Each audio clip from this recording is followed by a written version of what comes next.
Good afternoon, everyone. I'm Ken Mascara, Sheriff of St. Lucie County. With me is my Chief Deputy, Brian Hester.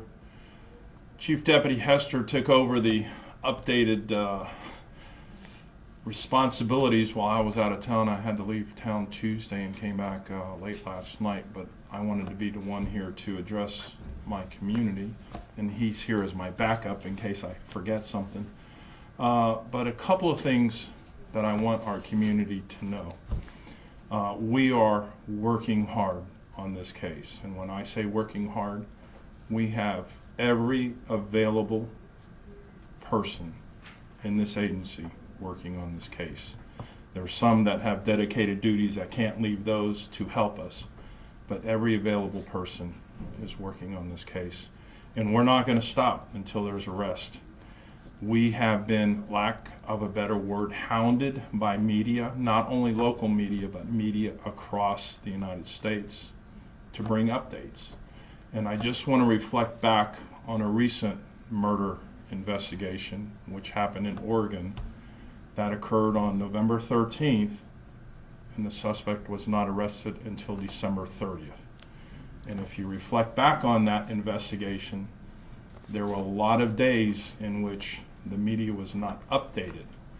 But at the conclusion of that case, we realized that they were working hard.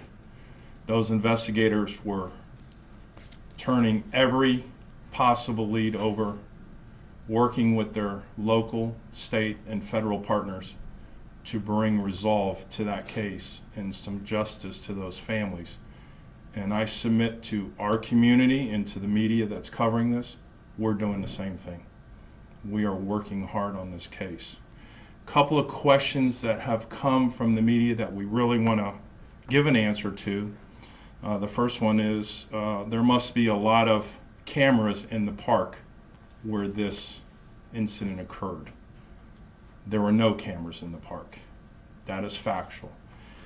There were no cameras pointed to the park where this event took place. There are other cameras outside the park that maybe get glimpses of the parking lot of this park, but nothing that we can go and retrieve and look at the incident. The next question is, our detectives identified a person of interest, 27-year-old Frederick Lamar Johnson, Jr. We never said that he was the shooter. We never said he was a suspect in this case. We always said he was a person of interest, and that's what he was. We wanted to talk to him. Our detectives did talk to him at length, and we have ruled him out as being involved in this shooting. And that's very important because this young man carried himself right here to 4700 Midway Road as soon as he found out that he was of interest, turned himself into us, talked to our detectives, and he was cleared. So I want to make that perfectly clear. This morning, I know that some of you covered a press conference from our faith-based clergy here in St. Lucie County, and their message was, we have to stop the violence.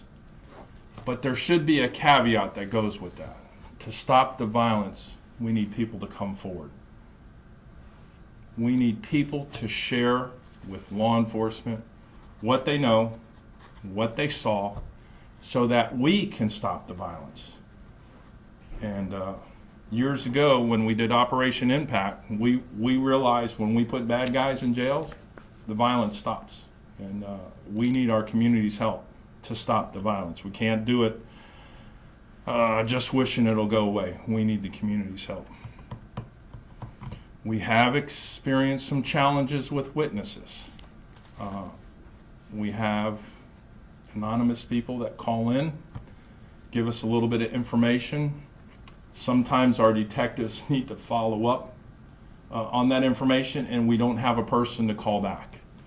We really need our community to come forward, share with our detectives what they know, so that our detectives can then follow up with them while they're here with us, so that we can get the most information from that individual that we can when they're willing to share it. So that's another message that we want to share. The next question that has been posed to us repeatedly is our community safe? Our community is safe. We have identified through our investigation that this was not a random mass shooting like some outlets are saying. Some just didn't walk into the park with an automatic weapon and start firing. The shooting occurred between two known individuals who got into an argument and decided to resolve their differences with gunfire. And sadly, that resulted in 8 people being shot and 1 dying. And that's what this is about. If we can't get people to come forward and share their information, we are now up to a $5,000 reward. We'll pay them to come forward. We will pay $5,000 put up by the Florida Sheriff's Association through their Criminal Apprehension Assistance Program.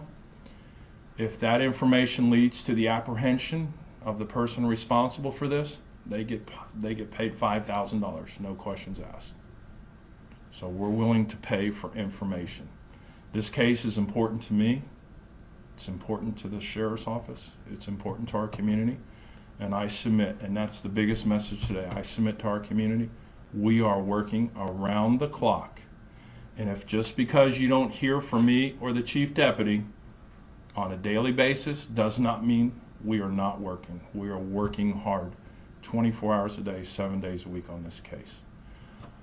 As you can imagine, I can't answer a lot of questions, but I know some of you might have some specific questions that I can't answer, so go ahead. Since you've been around a long time in the parking lot, I want to get to you first. Go ahead. Thank you, Sheriff. We have a mother shot and killed Monday, and we still don't have an arrest in this shooting, a direct arrest. Why is that?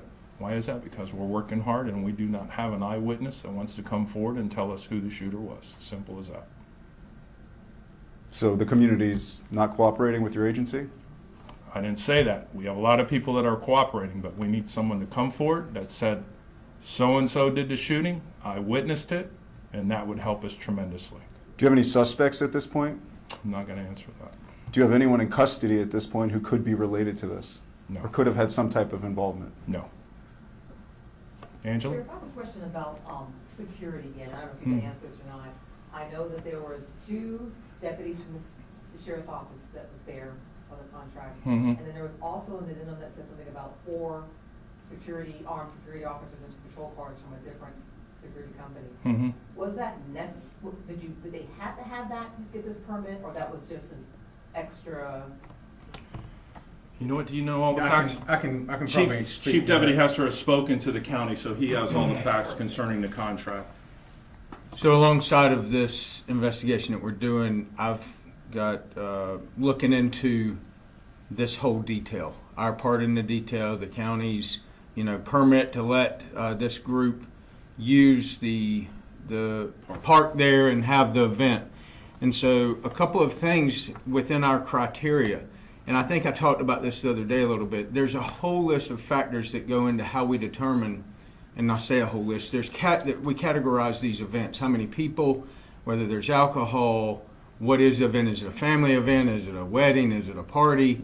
What is it? And then also on this particular application for this event, it cited that there would be private security provided also, which then, from our standpoint, lessens the amount of deputies that they have to pay for if they have that private security. And in this case, it was private armed security personnel that were supposed to also be present at this event.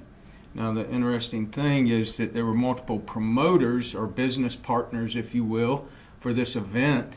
And I today, through this investigation into this, determined that they canceled their private security the night before the event, and no one provided that information to our agency. When our deputies get on scene, they take sort of direction from the event promoters as to what they wanted us to do. And they stationed our deputies at the south end to control people coming in and out, traffic, because it's a car show, you don't want a bunch of cars driving in and out, as well as to help with traffic control. There was no mention that we canceled our other armed security. So our deputies were isolated down into that area, and we were all under the assumption that there was private armed security that was working this event. So that creates an issue for us going forward.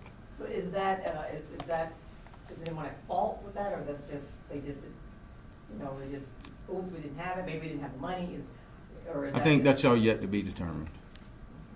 And didn't in fact they serve alcohol, or there was someone there serving alcohol, when on the application they said there would be no alcohol involved, it would be a fee? Well, and we're still looking into that as well. Right. We believe that alcohol was being served in some form or fashion there as well, and so we're still looking into that as well. And would your deputies be in communication with that security company? Not necessarily. So, in a perfect world, the promoter of the event would get there and introduce them all and would provide some form of contact back and forth.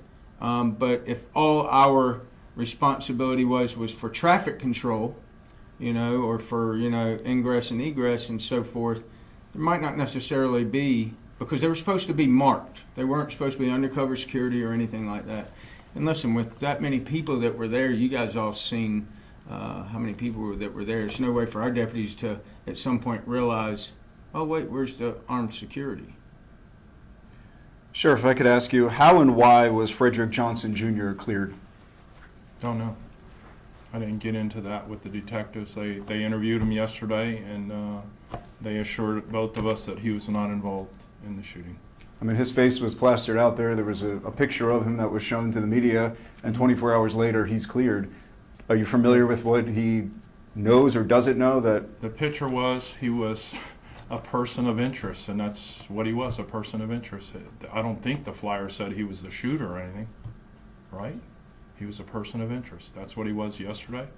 That's what he was today, and he's been cleared of any shooting in that incident did he or provide? being involved.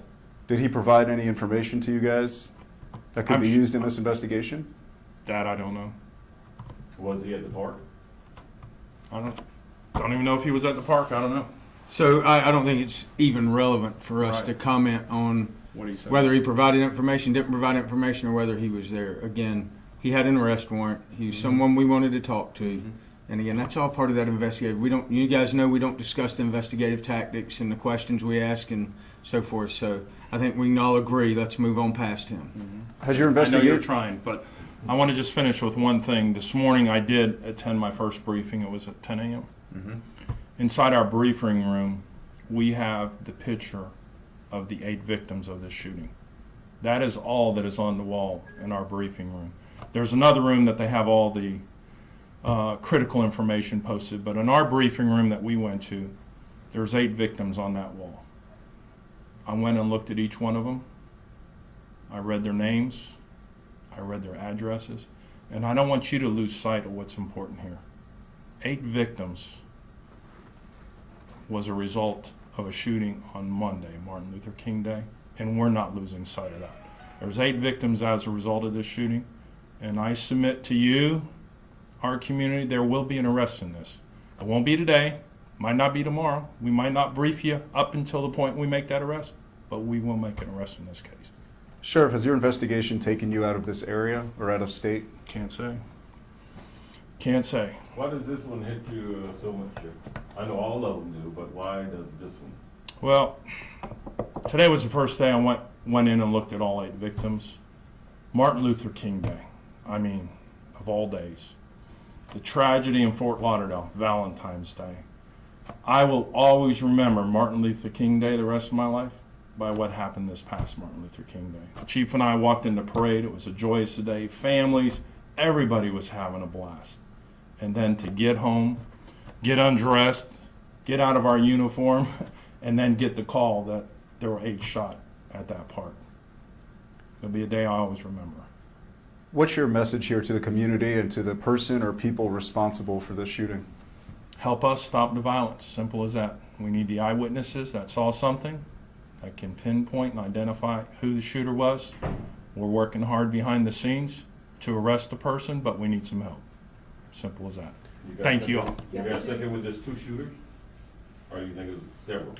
We're not going to comment on that. Is it more than one? We're not gonna Not comment gonna on The that. two people that were in the hospital, or have they been released yet? Has everyone been released now, do you know? I don't think so. Okay. I think they're still in the hospital. Right. All right, thank you all. Thank you.